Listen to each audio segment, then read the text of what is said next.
நேர்லே நம்ம இன்றைக்கி அனலேஷன் கிச்சனில் பார்க்க போகிற டிஷ் பார்த்திங்கன்னா டீ கடை சமோசா, இந்த வெங்காய சமோசா, ஆனியன் சமோசா செய்ய போகிறோம். அது எப்படி பண்ணலாங்கிறத பார்க்கலாம். நான் ஃபஸ்ட்டு மைதா மாவை எடுத்து கொஞ்சோண்டு உப்பு போட்டு நல்லா ஆயிலும் தண்ணி விட்டு நல்லா பிசைஞ்சு வச்சுருக்கேன். இது வந்து பிசைஞ்சு வச்சு ஒரு 1 hour ஆயிடுச்சு.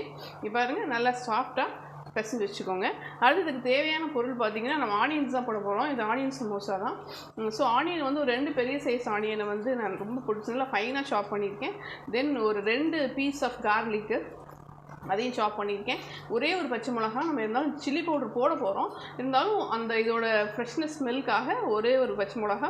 அடுத்து கருவேப்பிலையும் சாப் பண்ணி வச்சுருக்கேன். இஞ்சி ஒரு சின்ன துண்டை நல்லா கட் பண்ணி வச்சுருக்கேன். இது வந்து மல்லித்தலை புதினா கடைசியிலே போட்டு இறக்கிறதுக்கு. ஸோ இப்போ எப்படி பண்ணலாங்கிறத நம்ம பார்க்கலாம்.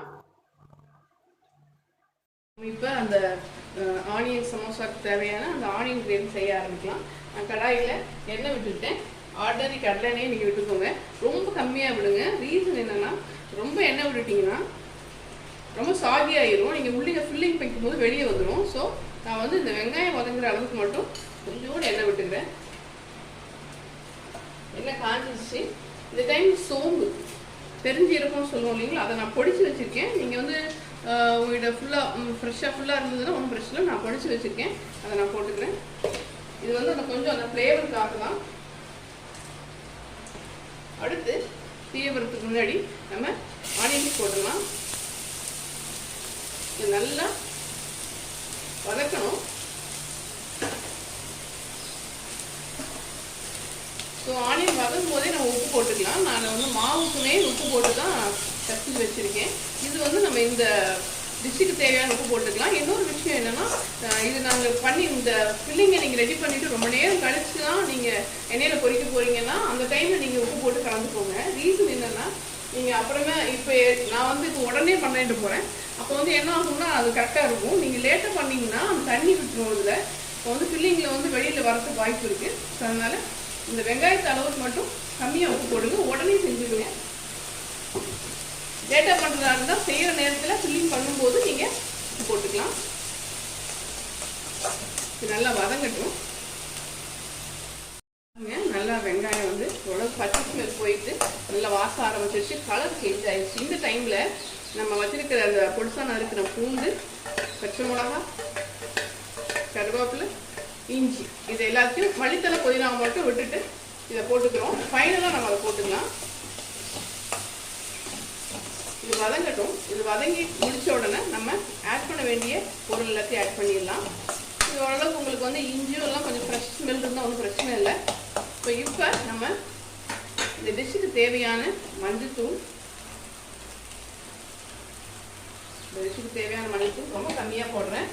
அடுத்து காரம் நான் ஏற்கனவே ஒரு சில்லி போட்டிருக்கேன். இல்லை நீங்கள் சின்ன குழந்தைங்களுக்கு கொடுக்க போகிறீங்க, சில்லி கடிப்படும் நினச்சிங்கன்னா நீங்கள் வந்து க்ரீன் சில்லி போடாமல் சில்லி பவுடராக போடுங்க. நான் பெரியவங்களுக்குனால கொஞ்சம் கூட போடுறேன். அடுத்து இது ஒரு திக்காக ஒரு பேஸ்ட் மாதிரி வரணும். ஸோ அந்த பைண்டிங் ஏஜென்ட்டுக்காக நான் கொஞ்சம் மல்லித்தூள் போட்டுக்கிறேன். ரொம்ப கம்மியாக மல்லித்தூள் போட்டிருக்கேன். இவ்வளோதான். இதை நல்லா இதோட பிரட்டிட்டிங்கன்னா இந்த ஈரத்துலேயே, வெங்காயத்தில் உள்ள ஈரத்துலேயே அது நல்லா சுருந்துடும். அவ்வளோதான். அடுத்து கொஞ்சம் மீடியம் ஃப்ளேமில் வச்சுக்கிட்டு இதை அப்படியே பண்ணுங்கள்.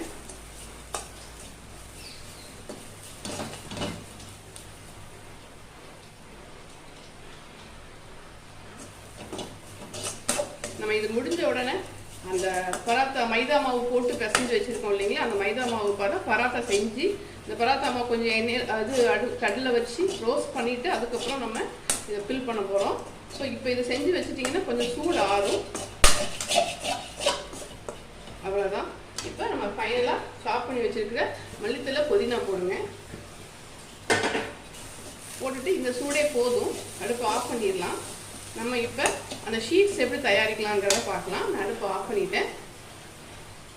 ஃபில்லிங்கை செஞ்சு வச்சாச்சு. இப்போ நான் அந்த மைதா பால்ஸ் இருக்குல்லையே, அதை பால்ஸாக ஆக்கிட்டு இது மாதிரி தின் ஷீட்ஸாக போட்டு வச்சுருக்கேன். இது மாதிரி சப்பாத்தி மாதிரி தின் ஷீட்ஸாக போட்டு வச்சுருக்கேன். இப்போ தவா வச்சுருக்கேன்.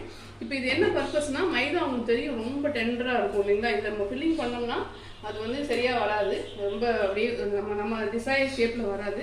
அதனால் ஃபஸ்ட்டு இதை கொஞ்சம் ஸ்டிஃபன் பண்ணிக்கணும். அதுக்காக நான் ஃபஸ்ட்டு தவாவை நல்லா ப்ரீ ஹீட் பண்ணிட்டேன். இப்போ அடுப்பு சுத்தமாக குறைச்சிட்டேன். நம்மளுடைய நோக்கம் வந்து என்னென்னா, இதை கொஞ்சம் ஸ்டிஃபன் ஆகணும். ஓரளவுக்கு ஒரு 25% இது கொஞ்சம் வெந்திருக்கணும். இப்போ நம்ம இதை வச்சுட்டு இது மாதிரி கிளாத் வச்சுக்கோங்க, ஒரு க்ளீன் கிளாத்தை. அதை இப்படி சுற்றி விட்டிங்கன்னா எல்லா பக்கமும் இப்போ நல்லா அடுப்பு குறைச்சிருங்க. அது மாதிரி 2 பக்கமும் கொஞ்சம் அந்த கோல்டன் ப்ரௌன் இருக்கணும். இது மாதிரி கலர் வரணும். நல்லா சுற்றி விட்டுக்கோங்க. நல்லா எக்ஸ்பர்டைஸ் இருந்தாங்கன்னா எல்லாத்தையும் சேர்த்து மொத்த ஷீட்ஸையுமே போட்டுட்டு இது மாதிரி பண்ணுவாங்க. நம்ம வீட்டில் செய்கிறதுனால நான் ஒவ்வொன்றா செய்கிறேன். ஏன்னா அவங்க ரெகுலராக செய்கிறதுனால அவங்களுக்கு தெரியும். பாருங்கள், இது இப்படி வருது இல்லையா, இது மாதிரி வரணும். ஸோ இந்த ஓரமெல்லாம் இப்படி அமுத்தி விட்டிங்கன்னா நல்லா அழகாக பஃப் ஆகி வரும்.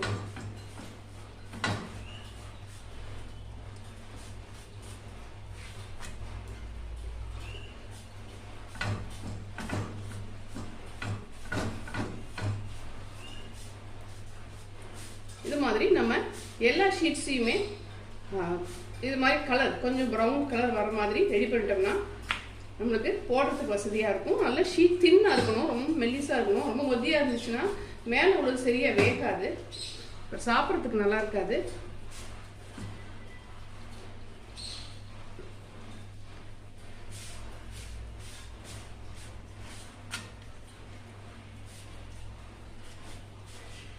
இது மாதிரி பொறுமையாக போடுங்க.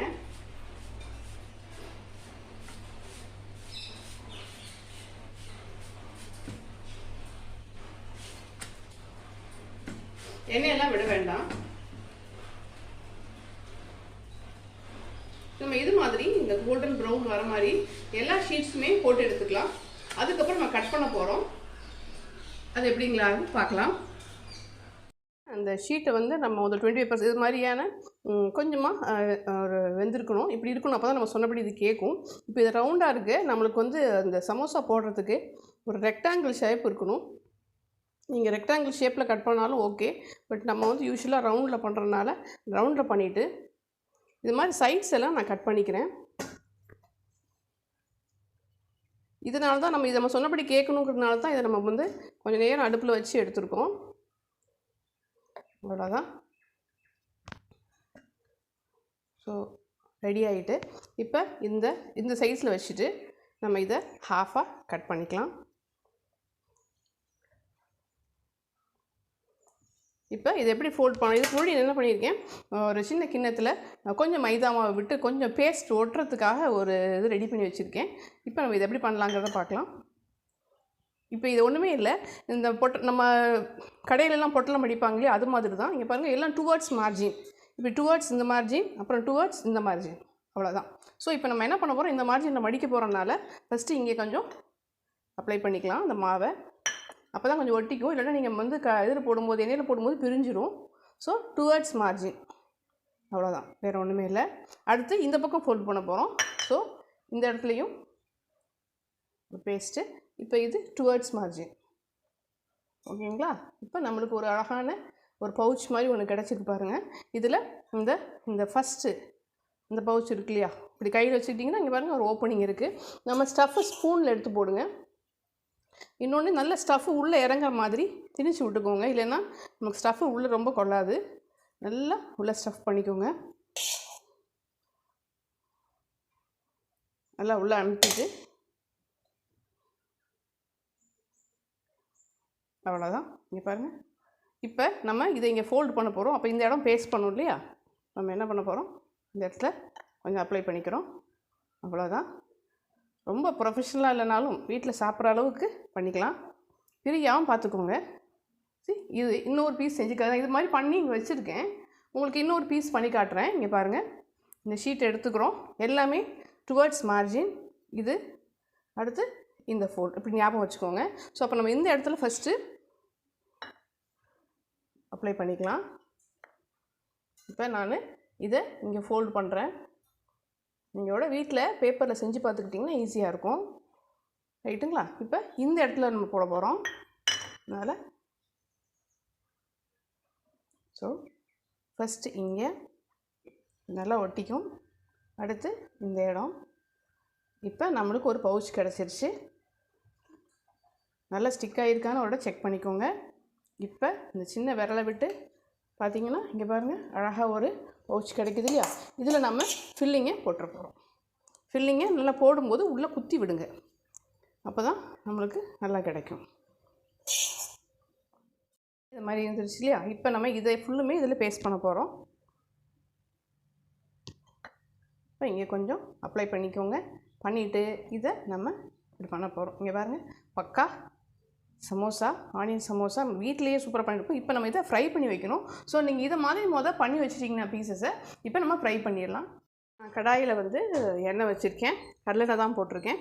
இப்போ நம்ம நம்ம இது மாதிரி போட்டு வச்சுருக்கோம் இல்லைங்களா? இதை நம்ம போட ஆரம்பிக்கலாம். அடுப்பு குறைச்சிக்கோங்க.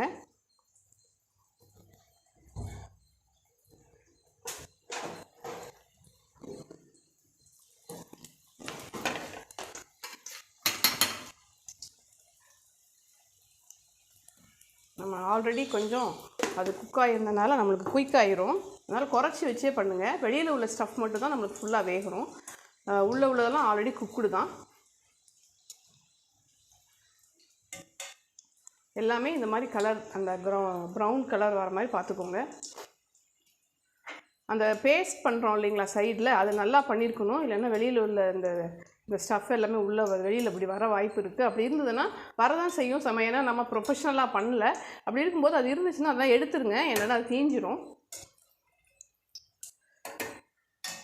அவ்வளோதான், ஒரு சூப்பரான ஆனியன் சமோசா நம்மளே செய்யலாம்.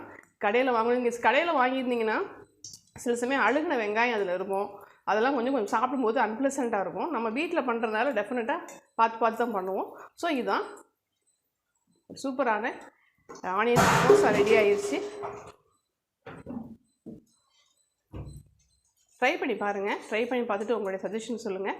நம்ம அடுத்த ஒரு வீடியோவில் சூப்பரான ஒரு டிஷ்ஷோடு மீட் பண்ணலாம். தேங்க்யூ. லைக் பண்ணுங்கள், ஷேர் பண்ணுங்கள், சப்ஸ்கிரைப் பண்ணுங்கள். தேங்க்யூ.